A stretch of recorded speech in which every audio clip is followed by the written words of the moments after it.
Henry, James, and Gordon were miserable. They had been shut up for several days for being naughty and longed to be let out again. At last, Sir Topham had arrived. "I hope you are sorry," he said, "and that you understand that every job on the railway is important. We have a new tank engine called Percy, who helps pull coaches, and Thomas and Edward have worked the main line nicely. But I will let you out now if you promise to work hard." "Yes, sir," said the three engines, "we will." "That's good.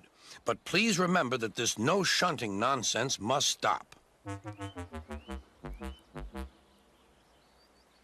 Sir Topham Hatt then told Percy, Edward, and Thomas that they could go and play on the branch line for a few days.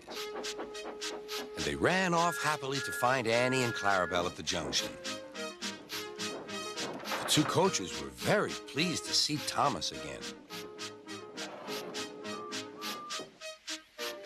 Edward and Percy played with the freight cars. "Stop, stop, stop," screamed the cars as they were pushed into their proper sidings. But the two engines laughed and went on shunting till the cars were tidily arranged.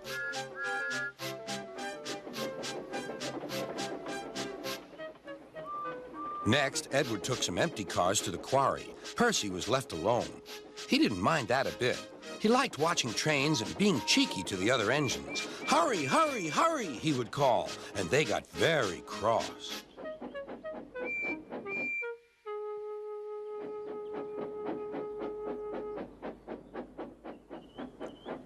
After a great deal of shunting, Percy was waiting for the signalman to set the switch so he could get back to the yard. Percy was being rather careless and not paying attention. Edward had warned Percy, "Be careful on the main line. Whistle to the signalman that you are there." But Percy didn't remember to whistle, and so the busy signalman forgot him. Percy waited and waited. The switch was still against him, so he couldn't move. Then he looked along the main line. "Beep, beep!" he whistled in horror, for rushing straight toward him was Gordon with the express. "Oh!" groaned Gordon. "Get out of my way!"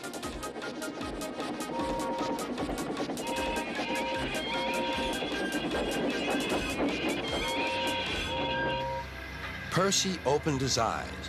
Gordon had stopped with Percy's buffers just a few inches from his own. But Percy had begun to move. "I won't stay here. I'll run away," he puffed. He went straight through Edward's station and was so frightened that he ran right up Gordon's hill without stopping.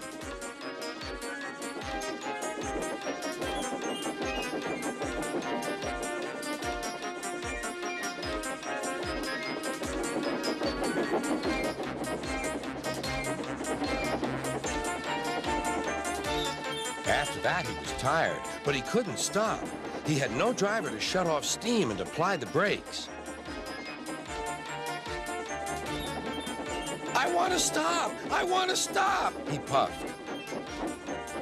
The man in the signal box saw Percy was in trouble, so he kindly set the switch. Percy puffed wearily onto a nice empty siding, ending in a big bank of earth. He was too tired now to care where he went. "I want to stop! I want to stop!" "I have stopped," he puffed thankfully. "Never mind, Percy," said the workmen as they dug him out. "You shall have a drink and some coal, and then you'll feel better." Presently, Gordon arrived. "Well done, Percy. You started so quickly that you stopped a nasty accident." "I'm sorry I was cheeky," said Percy. "You were clever to stop," replied Gordon. Then Gordon helped pull Percy out from the bank. The two engines are now good friends, but Percy is always most careful when he goes out on the main line.